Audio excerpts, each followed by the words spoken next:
കടലമ്മ കരഞ്ഞല്ലേ പെട്ടത്, കണ്ണീരെല്ലാം അവളല്ലേ കട്ടത്, കരയല്ല കടലല്ല കണ്ടത്, കടലിന്റെ മക്കളാ കടലിന്റെ. ശരി, വേടന്റെ സ്റ്റൈലിൽ ഒരു ചോദ്യം ചോദിക്കാം. വേടന്റെ രഞ്ജിനി ഹരിദാസുമായിട്ടുള്ള ഇന്റർവ്യൂ കണ്ടിരുന്നോ? ഇഷ്ടപ്പെട്ടിരുന്നോ?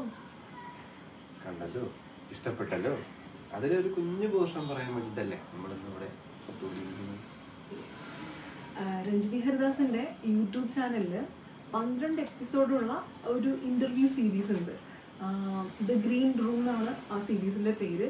അതിൽ 12ാമത്തെയും അവസാനത്തെയും ഗസ്റ്റായിട്ട് എത്തിയത് നമ്മുടെ പ്രിയപ്പെട്ട വേടനാണ്. അതില് ആ സെഗ്മെന്റില് ഫസ്റ്റ് ഗസ്റ്റ് ആയിട്ട് വരുന്നത് നമ്മുടെ ചിത്ര ചേച്ചിയാണ്, KS ചിത്ര. ചെമ്പരത്തി പൂവേ ചൊല്ല് ദേവനെ നീ കണ്ടു, അമ്പലത്തിൽ ഇന്നല്ലയോ സുന്ദരഘോഷം.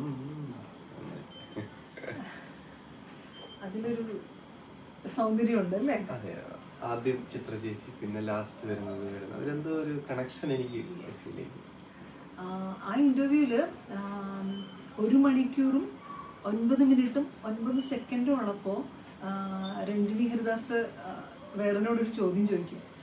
ആ ചോദ്യത്തിന് വേടൻ കൊടുത്ത മനോഹരമായിട്ടുള്ള ഒരു ഉത്തരമാണ് നമ്മളെ കൊണ്ട് ഈ വീഡിയോ ചെയ്യിപ്പിക്കുന്നത്.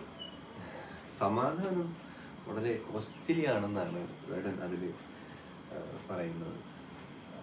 അപ്പോൾ രഞ്ജിനി ഹരിദാസ് വേടനോട് ചോദിക്കുന്നുണ്ട്, പണ്ടത്തെ വേടനും ഇപ്പോഴത്തെ വേടനും ഇടയിലുള്ള ആ ഒരു ട്രാൻസിഷൻ പീരീഡിൽ എന്തെങ്കിലും സാക്രിഫൈസ് ചെയ്തിട്ടുണ്ടോ ലൈഫിൽ? അങ്ങനെ ഒരു ചോദ്യം ചോദിക്കുന്നുണ്ട്.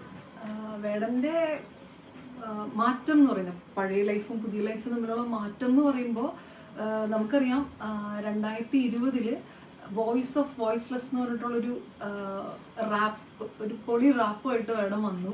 അതിനുശേഷം ഇപ്പോൾ 2026 നമ്മൾ നോക്കുകയാണെങ്കിൽ 2025 55ാമത് കേരള സ്റ്റേറ്റ് ഫിലിം അവാർഡ്സിൽ ഏറ്റവും മികച്ച ഗാനരചയിതാവിനുള്ള അവാർഡ് വാങ്ങിച്ചിട്ടാണ് വേടൻ നിൽക്കുന്നത്.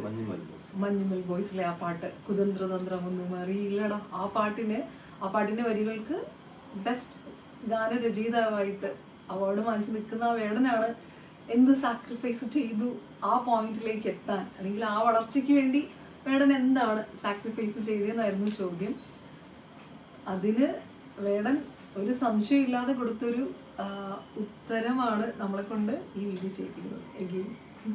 നമുക്ക് എന്തായാലും ആ വാക്കുകളിലേക്ക് ഒന്ന് ചെല്ലാം അല്ലേ? വേടന്റെ വാക്കുകളിലൂടെ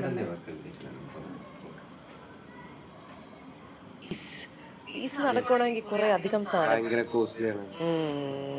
അങ്ങനെ ഈ കോസ്റ്റ് എന്തെങ്കിലും did you have to give up things? ഈ ഒരു ഇപ്പം പണ്ടത്തെ ഒരു ജീവിതവും ഇന്നത്തെ ജീവിതവും നോക്കുമ്പോൾ എന്തെങ്കിലുമൊക്കെ സാക്രിഫൈസസ് വേടന് നടത്തേണ്ടി വന്നിട്ടുണ്ടോ? ഒരുപാട് സുഹൃത്തുബന്ധങ്ങൾ നഷ്ടപ്പെട്ടു. Why?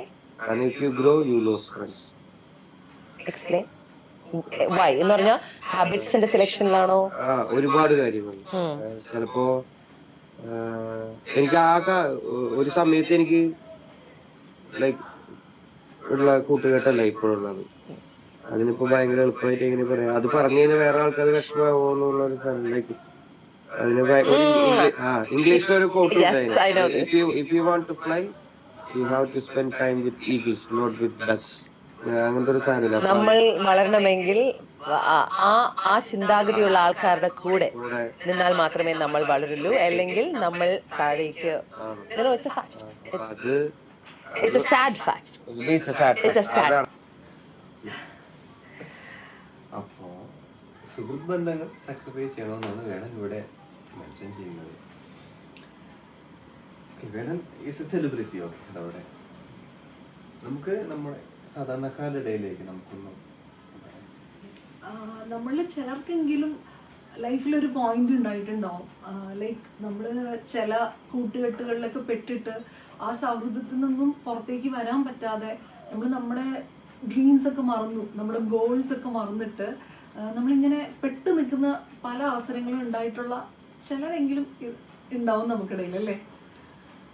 അതുപോലെ അവർ സുഹൃത്ത് ബന്ധത്തിന് പ്രാധാന്യം കൊടുത്തിട്ട് ഇപ്പോൾ സ്മോക്ക് ചെയ്യുന്നൊരു സുഹൃത്ത് ഉണ്ടാകാം. പുള്ളിയുടെ കൂടെ പോയിട്ട് ഒരു പഫ് എടുക്കാം എന്ന് കരുതിയിട്ട് സ്മോക്കിംഗ് തുടങ്ങിയ ഒരു നമുക്കറിയായിരിക്കും ലൈക്ക് അത് വലിച്ചാ മോശമാണ്, നമ്മുടെ ഹെൽത്തിന് മോശമാണെന്ന് അറിയായിരിക്കും.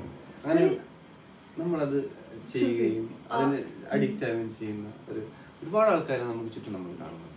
നമ്മൾ പലരും അങ്ങനെ ആയിരിക്കും. അതുപോലെ തന്നെ നമ്മുടെ വീടുകളിൽ നമുക്ക് ജന്മം തന്ന് നമ്മുടെ വളർച്ചയെല്ലാം കൺമുന്നിൽ കണ്ട നമ്മുടെ മാതാപിതാക്കള്, നമ്മുടെ സിബ്ലിങ്സ് എല്ലാവരും ഇവിടെ മുന്നിലാണ് നമ്മൾ വളരുന്നത്. എന്നിട്ട് പോലും നമ്മുടെ സ്വപ്നങ്ങൾ എന്താണെന്ന് മനസ്സിലാക്കാനും നമ്മൾ എന്താണ് ചിന്തിക്കുന്നത്, നമ്മൾ എന്താണ് ചെയ്യുന്നതെന്ന് മനസ്സിലാക്കാനും ഒന്നും പറ്റാതെ വരുമ്പോൾ നമുക്കൊരു ബുദ്ധിമുട്ടുണ്ടാവുമല്ലോ. അപ്പോൾ നമുക്ക് വേറെ ഓപ്ഷൻ ഇല്ല, നമുക്ക് ആ ബന്ധത്തിൽ നിന്ന് ലൈക്ക് അതൊരു സുഹൃത്ത് ബന്ധമല്ല കളഞ്ഞിട്ട് പോകാൻ. അപ്പോൾ നമുക്ക് സുഹൃത്ത് ബന്ധം എന്നുള്ളത് അല്ല, ബന്ധം എന്ന് തന്നെ എടുക്കാം. അതിൽ നിന്ന് പുറത്ത് കിടക്കാനാകാതെ ലൈക്ക് വീട്ടിൽ നിന്ന് ഇറങ്ങി പോകണം എന്നല്ല ഞാൻ പറയുന്നത്, ആ ബന്ധത്തിൽ കുടുങ്ങി നമ്മുടെ സ്വപ്നങ്ങളെ ലിമിറ്റ് ചെയ്യാണ്ട് നമുക്ക് ഇറങ്ങി പോകാൻ പലപ്പോഴും പറ്റുന്നില്ല. നമ്മൾ ശ്വാസം മുട്ടി ആ വീട്ടിൽ തന്നെ നമ്മളിങ്ങനെ ആ 4 ചുവരുകൾക്ക് അകത്തിങ്ങനെ ശ്വാസം മുട്ടി ഞാൻ എന്തോ തെറ്റാണ്, ബാക്കി എല്ലാവരും നമ്മുടെ സ്വപ്നങ്ങളെ കളിയാക്കുന്നുണ്ട്, ബാക്കി എല്ലാവരും കുറ്റം പറയുന്നുണ്ട്, നമ്മൾ ചെയ്യുന്നത് എന്താണെന്ന് അവർക്കൊരു ഐഡിയ കിട്ടുന്നില്ല. അപ്പോൾ നമ്മളിങ്ങനെ ശ്വാസം മുട്ടി ആ കറേജ് ഇല്ലാണ്ട് നമ്മൾ ആ ബന്ധത്തിന് ഇമ്പോർട്ടൻസ് കൊടുത്തിട്ട് നമ്മൾ നിന്ന് പോകുന്ന പലരും നമുക്കിടയിലുണ്ട്.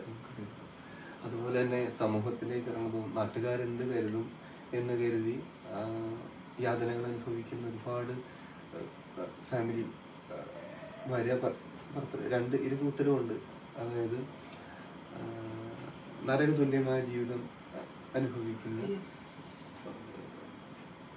അവർക്ക് സ്വപ്നങ്ങൾ ഇല്ലാഞ്ഞിട്ടല്ല, പക്ഷെ എന്നിട്ടും അവര് ഒരു പോയിന്റ് എത്തുമ്പോഴത്തേക്ക് സ്വപ്നങ്ങളെ വിട്ടിട്ട് അവര് മരണത്തിലേക്ക് പോവുകയാണ്. ഒരു കത്ത് എഴുതി വെച്ചിട്ട് മരിക്കുകയാണ്.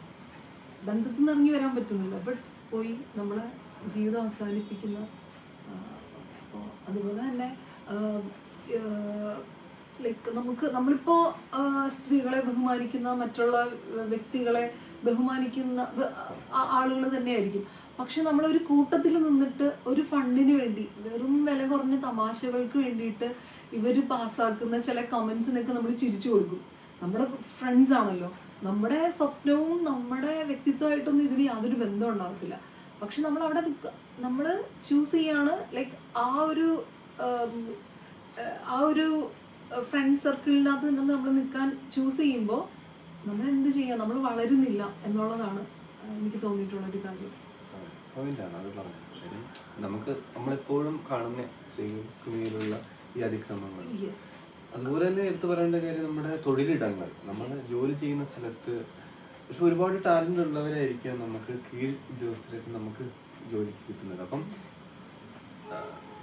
ഒരാശയം പറഞ്ഞു കഴിഞ്ഞാൽ എങ്ങനെയായിരിക്കും മേലുദ്യോഗസ്ഥൻ അത് എടുക്കുന്നത് എന്ന് അറിയാൻ വയ്യാതെ പറയാൻ പറ്റുമോ എന്ന് കരുതി അങ്ങനെ ദൈനംദിന ജീവിതം കൊണ്ടുപോകുന്ന ആൾക്കാരും അതിനിടയിലുണ്ട്. തൊഴിലിടം. അപ്പോ നമ്മളിപ്പോ ഈ വീഡിയോ ആയിട്ട് വന്നതിന്റെ ഉദ്ദേശം എന്താന്ന് വെച്ചാൽ, അങ്ങനെയുള്ള ഓരോ ബന്ധങ്ങളിൽ നിന്നും നമുക്ക് ഇറങ്ങി പോകാനുള്ളൊരു ധൈര്യം നമുക്ക് ഉണ്ടാവട്ടെ. അത് മാത്രല്ല, ഇപ്പൊ നമ്മളുമായിട്ടുള്ള ബന്ധം മറ്റു പലർക്കും അവരുടെ സ്വപ്നങ്ങൾ ചേസ് ചെയ്യാൻ വേണ്ടിയിട്ട് തടസ്സമായിട്ട് നിൽക്കുന്നുണ്ടാവും, നമുക്കറിയത്തില്ല. കാരണം ഓരോ മനുഷ്യരും വളരെ യുണീക്കാണ്. അവരുടെയൊക്കെ സ്വപ്നങ്ങൾ വേറെ വേറെ തരത്തിലുള്ള സ്വപ്നങ്ങളായിരിക്കും. അപ്പോൾ നമ്മളുമായിട്ടുള്ള കൂട്ടുകെട്ട് മറ്റു പലർക്കും ചിലപ്പോൾ ബുദ്ധിമുട്ടായിരിക്കും. അപ്പൊ അവര് നമ്മളെ ഉപേക്ഷിച്ച് പോകുമ്പോൾ അവരെ പോകാൻ അനുവദിക്കാനുള്ള ഒരു ധൈര്യം കൂടി നമുക്ക് ഉണ്ടാവും. അപ്പൊ അതൊന്നും എന്തായാലും ആ ഇന്റർവ്യൂ ഒരു ഒന്നേകാൽ മണിക്കൂറുള്ള ആ ഒരു ഇന്റർവ്യൂ എന്തായാലും എല്ലാവരും കാണാൻ ശ്രമിക്കുക. നിങ്ങൾക്ക് വേസ്റ്റ് ആവത്തില്ല 1.25 മണിക്കൂർ. അതുപോലെ തന്നെ ഇന്നലെ പേടന്റെ പുതിയൊരു പാട്ട് റിലീസായിരുന്നു. ഈ ഇന്റർവ്യൂ കണ്ടു കഴിഞ്ഞതും പേടന്റെ പാട്ട്. ഓക്കെ, ശരി. അപ്പോ എല്ലാരും ഇന്റർവ്യൂ കാണുക, വേടന്റെ പാട്ടും കേൾക്കുക. ബൈ. Come on guys.